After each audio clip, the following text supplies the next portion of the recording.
Man, really good. Thanks. This is Mike Outram. Hello. Jazz guitar wizard that comes to the studio occasionally to cast spells. And today I thought we could chat with the good people in YouTube land about playing outside a little bit, Okay. of which you did really nicely. Thank you. So, what hell happened? We were just playing like A minor, Yeah. and you started off playing like A minor and then it went somewhere else. Yeah. What happened? Tell me exactly what you did. Exactly.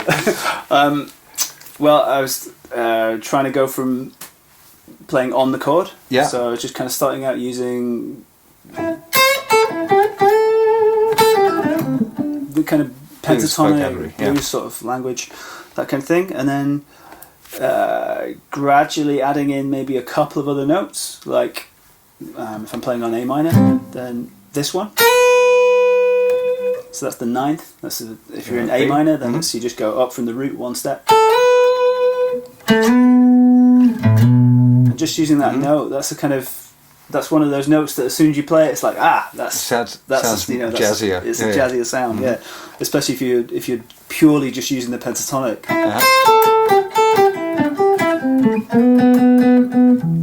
You know, that sound. So that's the ninth, and then another one in this particular key. Well, sorry, this particular chord or vamp. You know, this note, which is the sixth or the 13th, same kind of thing. Except that one's a little bit more spiky sounding or something. You know, like zingy. I always feel that note. You know. Yeah, it's funny. It's got more zing in a minor key than it does. I guess is it clashing with the flat seven or something, or the flat, or the flat third. In a major key, it always sounds to me happier and classier. Yeah, to me. But, like yeah. Yeah. So added in the 6 and a 9, which effectively makes it the Dorian mode if you want to freak people out with big Greek words. But just thinking about adding those two notes in. Yeah. That's it. You know. Okay. So you know, finding where those notes are within the shapes that you already know. You know. So do that. The next thing I probably. I'm just trying to know what we played. Well, we talked about doing chromatic, like joining up the pentatonics. Right? Yeah, so like just if you think of the pentatonic, the notes of the pentatonic as being maybe like landmarks, and then you're just kind of connecting between the landmarks with the notes in between. So you've got between those two notes, you've got those notes which you can use. So it's really just thinking pentatonic, but just kind of joining the dots until you get to the strong note. Yeah. You know, so the strong note needs to be on the strong beat, though, right? Because if you just wander around and you deliberately target the A sharp on beat 1, it's going to sound a little bit odd. Yeah, I mean, Yeah. I mean, it depends. Of course, you can make it work, but Yeah, for I think somebody that's who's starting to get it's into it, it's a difficult thing to do though. That that's to sort of be aware of where the beat is. I think it might be kind of simpler if you just think there's the note I want to aim for. I just want to connect the note up. Okay. And then you just use your ear and try and do it as best you can. Okay. Yeah. No, that makes sense.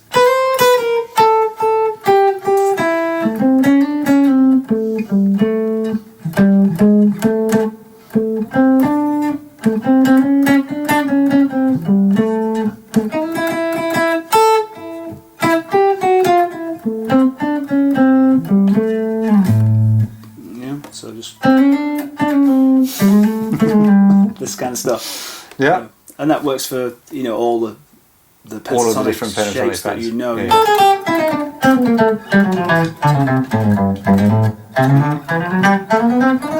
Blah blah blah. So there's Yeah. that thing. Yeah. I think I started playing maybe just using the 5 chord.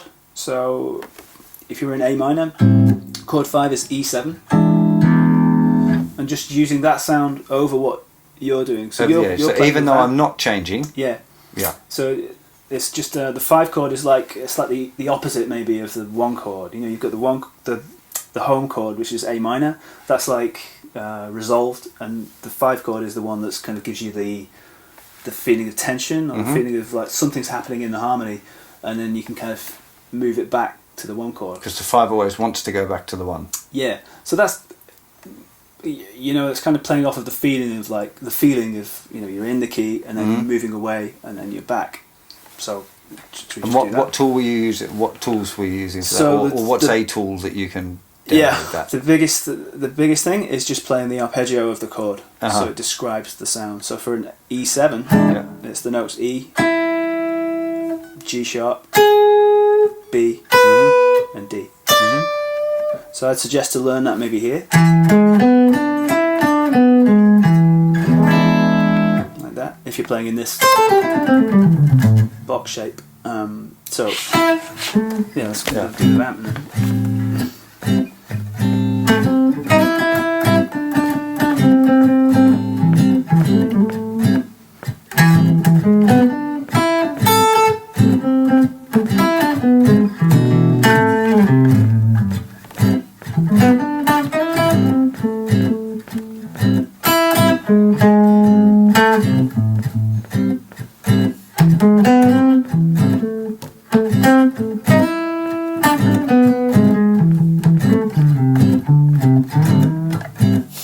Yeah. Okay. So it's really that note of the G sharp is the one that really kind of makes you, feel that there's something different going on. Yeah. Yeah, because the other notes are either the ninth or the part of the pentatonic anyway. That's the one note that's right. Exactly. different. Yeah. Okay. And you showed me before a cool trick that kind of mixed up the pentatonic like that. You drop the root note of the pentatonic. Oh yeah, right. To get yeah. Yeah. So it's a simple trick. You basically play the pentatonic, and then you just take the root note and drop it one step. So and all the rest stays the same. Everything stays the same. Yeah. So instead of instead of this, we're playing this. Instead of that one, play this one. And that's a really interesting and quite easy to do. Yeah. For somebody who's new to this kind of idea. For sure. Yeah. So.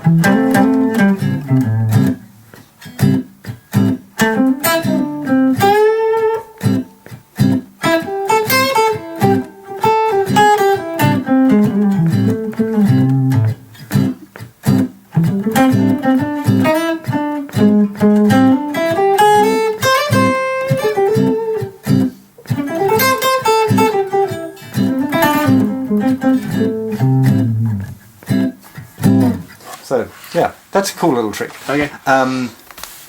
So if you want to step out of the minor pentatonic, we've got the idea of what was the one before the adding in the 6, adding in the 9, adding in both the 6 and the 9, adding in the chromatic stepping stones between each of the notes in the minor pentatonic, targeting the notes of the 5 chord, so the E7 in this case arpeggio, then also playing the minor pentatonic and flattening the root. This is a whole bunch of ideas already that you've got to explore. Yeah. A one chord vamp. What's one more? One more. I guess you could extend the idea of like this home and away kind of idea. So you've got the A minor being the home, and then literally just play anything to and as long as it sounds like you're playing away, like you're moving away from that key. As long as you come back, you're going to get that kind of thing of tension and release. So I mean, anything like anything. Yeah, Right. I mean, I guess. Well, let me just do it, and then Okay. we'll see. So, yeah.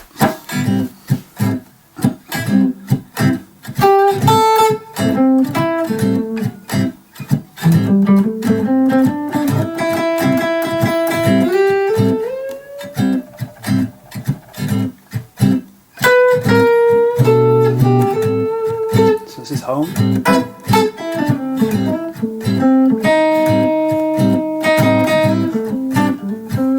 So as long as I move back, it's going to sound okay.